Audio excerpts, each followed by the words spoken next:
extremely proud of her. That even in her last moments, she was strong.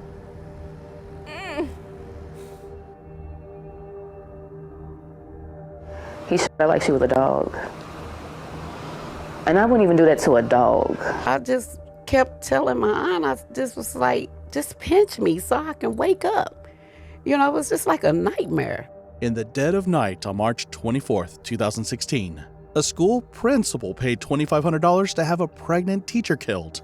When 30-year-old Jocelyn Peters announced her pregnancy after enduring multiple miscarriages and abortions, she had no idea that it would be the last thing she would ever share. Around 11 p.m., Jocelyn was found lifeless in a pool of her own blood in her St. Louis apartment. At first, it appeared to be a robbery gone wrong situation, but as investigators dug deeper, a chilling story of betrayal, lies, and a deadly plot began to unfold. One rooted in something as petty as an unwanted pregnancy. The most haunting part? It took 8 long years to bring her killer to justice, a man who should have been her protector. What truly led to Jocelyn's tragic death? Was it her relationship that ignited the deadly fire? Or was there something darker behind the motive? There's a painful familiarity to this story.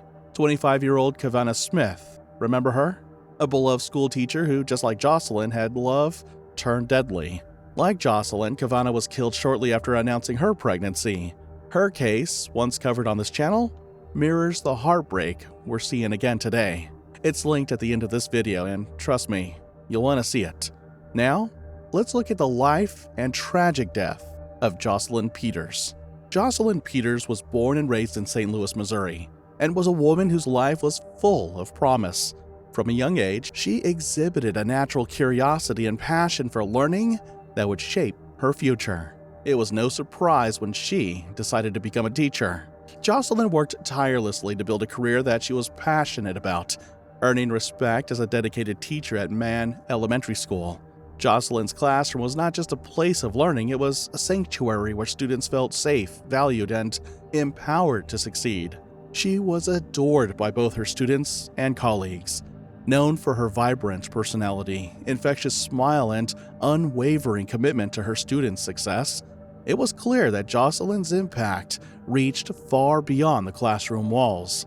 As Dr. Nicole Conway, her former principal, reflected, Jocelyn was a natural leader in the classroom, someone who fostered an environment where children thrived and took ownership of their learning.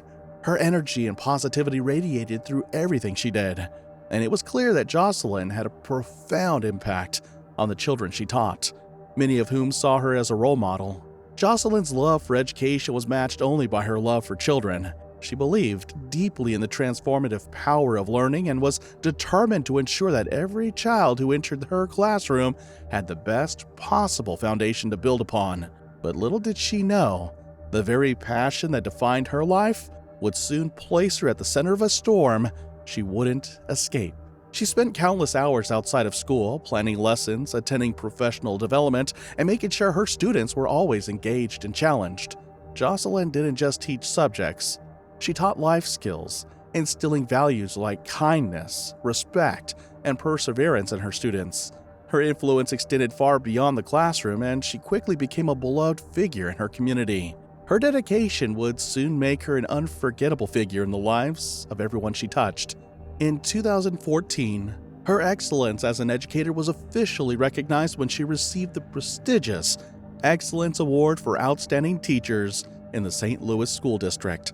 This recognition was a testament to her hard work, dedication, and the positive impact she had on her students. Jocelyn was an individual who believed deeply in the values of hard work, kindness, and community. It was this vibrant personality that soon caught the attention of one particular man, who would soon change her life in ways she could never have anticipated. Jocelyn met and began dating 42-year-old Cornelius Green, a middle school principal. They had initially crossed paths while working in the same educational environment, and their professional relationship soon blossomed into romance.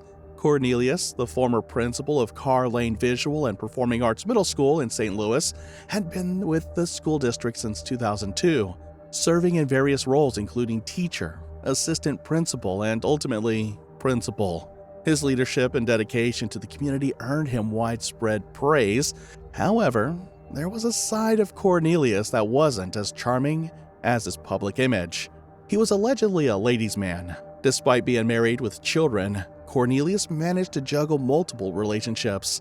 Jocelyn believed she was the only woman in his life, convinced that he was in the process of divorcing his current wife.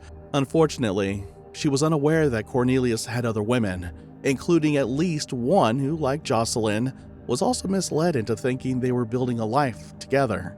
Reports suggest that Jocelyn loved Cornelius deeply, but what she didn't realize was that Cornelius's affections were only directed toward himself. Tragically, when the two became pregnant, his true nature began to show.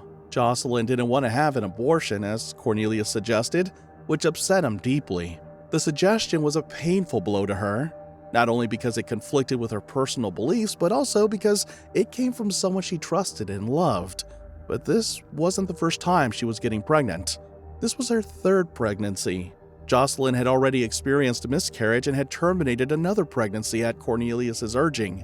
Having children was something she had always dreamed of, and she couldn't imagine ending this pregnancy, especially after everything she had been through. So, this time, she was determined to keep her baby. She was filled with excitement, eager to make everything perfect. At 30 years old, Jocelyn was looking forward to becoming a mother. She envisioned a future where her growing family could continue to flourish, and at 27 weeks pregnant, she eagerly prepared for her baby shower, picking out colors and decorations that reflected the joy she felt. Jocelyn's heart was full, and she had so much love to give to her new baby. She had been dreaming of the future, envisioning what it would be like to raise a child with her partner, Cornelius Green.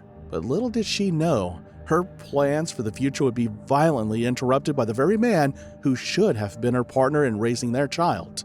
On March 24, 2016, 30-year-old Jocelyn Peters' lifeless body was found dead, lying in a pool of her own blood in her apartment in St. Louis, Missouri, just weeks before her baby was due. She had been shot in the head by an unknown hitman. A woman's body is discovered in North St. Louis. Yes, that woman was shot to death inside of a home on Semple Avenue. Police have not released her name. They asked anyone with information to call Crime Stoppers at 866-371-TIPS. The news was devastating to her family, who couldn't wait to hold her little child. When the police arrived at the scene, the investigation began quickly, with Cornelius Green, who had been one of the first to call 911, appearing visibly distraught, claiming that he had just walked into the apartment and found Jocelyn dead. His voice was shaky as he recounted the details, painting a picture of confusion and despair. However, the police couldn't ignore the underlying tension in his demeanor. As the investigation quickly unfolded, they began to notice subtle inconsistencies in his story. What investigators uncovered next would provide them with a crucial lead. Lacey Peters, Jocelyn's mother, shared with investigators that earlier that day, Cornelius had called her to go check on her daughter Jocelyn. While she didn't understand why, but she did say she told him that she was unavailable. That was when he went to Jocelyn's apartment himself and called 911 to report her death. This made investigators suspicious. Why was Cornelius calling for Jocelyn to be checked on? Did he know what would be found if anyone had gone there? Although Cornelius was not immediately a suspect, his suspicious behavior during the investigation, including his frantic phone calls, would lead the authorities to dig deeper into his involvement. At first, the motive behind the crime seemed unclear, but it soon became evident that Jocelyn's pregnancy had been the catalyst for the violence. When investigators would go through Cornelius's phone during questioning, they would find a series of messages that would set off a chain of events nobody saw coming.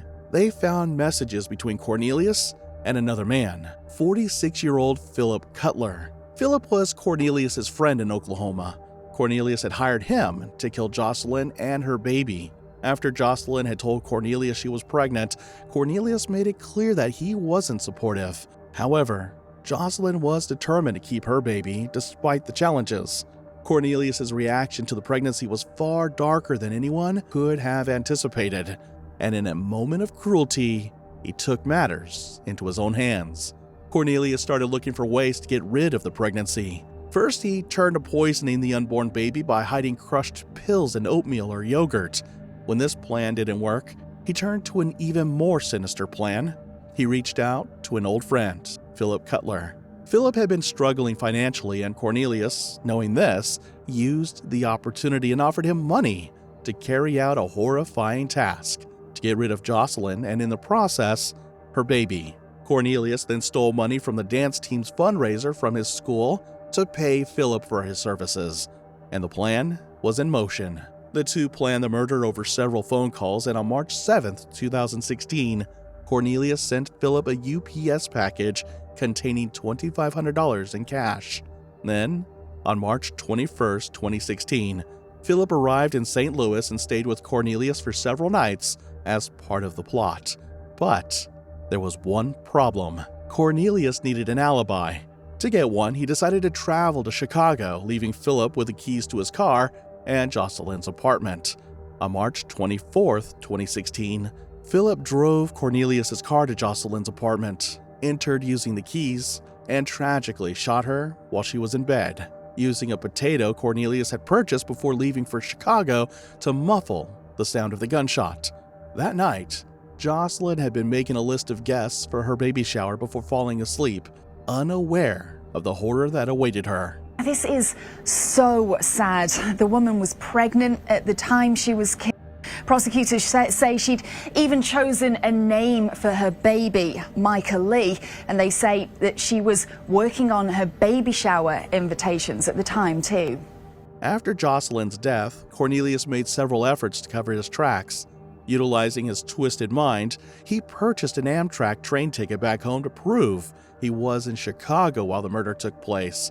That was when he called Jocelyn's mother to check on her, knowing exactly what she was going to find. After learning she was not available, he went to Jocelyn's apartment and dialed 911 to report her death.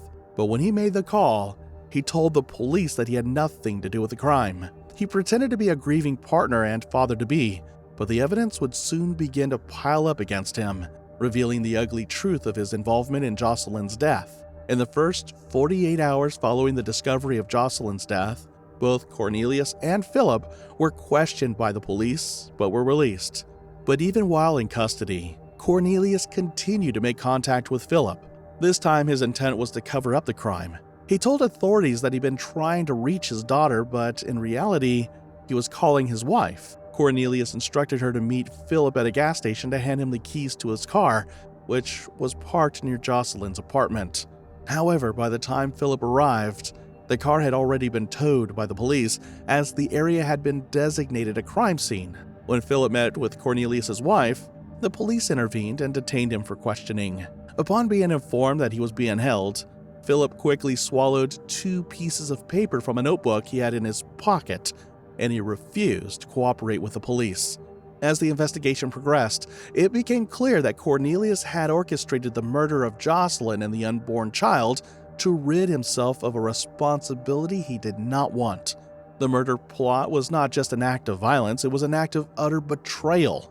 Jocelyn's death was the result of a toxic relationship, fueled by manipulation and control, where the victim's life and the life of her child were expendable. For the next few months, Cornelius continued to manipulate those around him, trying to cover up his involvement. Philip, who had been charged with murder and armed criminal action, pleaded not guilty. In October 2016, Cornelius was charged with the same crimes and additional charges of receiving stolen property. He was held on a $3 million bond. But after years of waiting, the truth finally emerged, and it was more shocking than anyone imagined. It took 8 long years for justice to prevail in this case, as the legal battle was complicated by disagreements over the evidence. Some argued that the $2,500 was not enough to prove Cornelius's intent to murder Jocelyn, but the evidence ultimately showed otherwise. The defense argues that the $2,500 payment, while documented, is too small to be considered the typical price for a crime like this. This kind of situation is similar to cases involving drug smuggling, where individuals are paid minimal amounts, but end up transporting large loads of concealed drugs.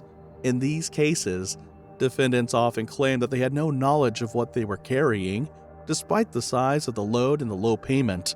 Similarly, in this case, The defense argued that because the payment was so small, Cornelius could not have known what the money was meant for, or that he didn't believe the crime was actually going to happen. However, based on the evidence, it seems clear that the prosecution doesn't need much more motive to prove that Cornelius committed the crime. The jury will ultimately have to decide what kind of world it is where someone is willing to carry out such an act for so little. The investigation would reveal more sinister details. However, it was the combination of cell phone records, witness testimonies, and the discovery of the money transfer that ultimately sealed their fate. Cornelius Green and Philip Cutler were eventually arrested and charged with the first-degree murder of Jocelyn Peters and the unborn child. Fox 23 has been digging into the details of a Missouri murder-for-hire plot that ended in the conviction of this Muskogee man. Prosecutors say that man, Philip J. Cutler, was asked to kill a pregnant school teacher in St. Louis. They say he was paid just a couple of $1,000s to do it. The legal battle that followed would prove to be a long and arduous journey for Jocelyn's family, but justice would eventually prevail. As the trial progressed, Philip made a stunning decision. In exchange for a reduced sentence, he agreed to plead guilty to first-degree murder and testify against Cornelius Green. His testimony was crucial in proving that Cornelius had orchestrated the murder of Jocelyn Peters.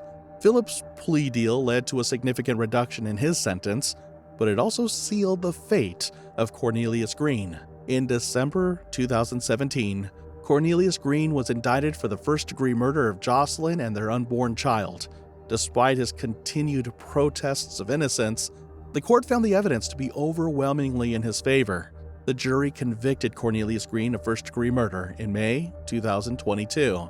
He was sentenced to 2 consecutive life sentences without the possibility of parole. Philip Cutler, who had agreed to testify against Cornelius, was sentenced to life without parole, as his role in the murder was equally unforgivable. Kerwicki was in the courtroom today as a federal judge sentenced him, and he's live in the newsroom. Holden.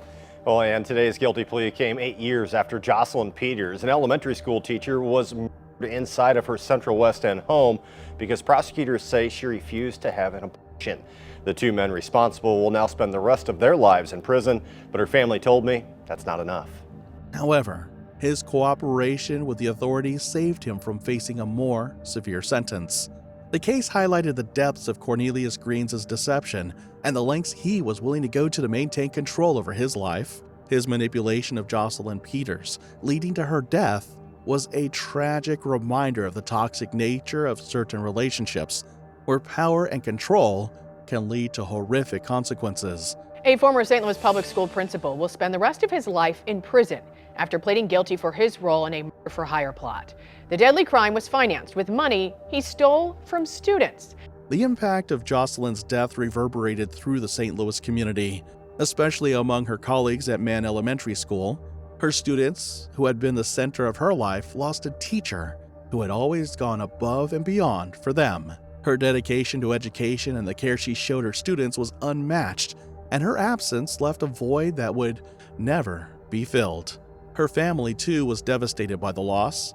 Jocelyn's mother, who had to deal with the emotional trauma of losing her daughter, described the pain of not being able to prevent what had happened. So no, life is no, it's not enough. There will never be anything that will bring her back, and I think that's the hard part. I hope that he never sees the light of day for what he's done.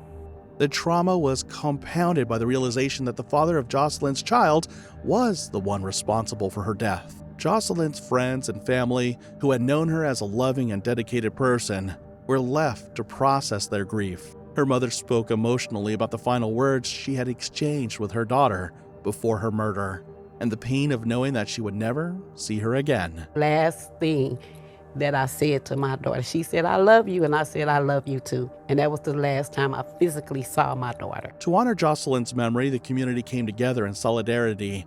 The students at Mann Elementary School held a special Yellow Day in her honor, where they wore her favorite color and remembered the teacher who had made a difference in their lives. Her memory lived on in the work they did together, a testament to the lasting impact she had on her students. Jocelyn's family also established the Jocelyn Peters Memorial Garden of Peace outside her school. The garden serves as a living tribute to her life, where children and community members can visit to reflect on the love and dedication she shared with them. Jocelyn's funeral was a heart-wrenching occasion, attended by family, friends, colleagues, and former students. It was a day to mourn the loss of a woman whose life had been tragically cut short by the actions of someone she had trusted. The funeral served as a moment of closure, but it also marked the beginning of a long journey for her family to rebuild their lives without her. This case serves as a chilling reminder of the dangers of manipulation and toxic relationships. Jocelyn Peters, a woman who had so much to offer the world, became a victim of someone she loved and trusted. Her death is a tragic consequence of control, deceit, and ultimately murder. What do you think about this? Let us know what you think in the comments below, and if you found this story intriguing, please like, share, and don't forget to subscribe for more stories like this.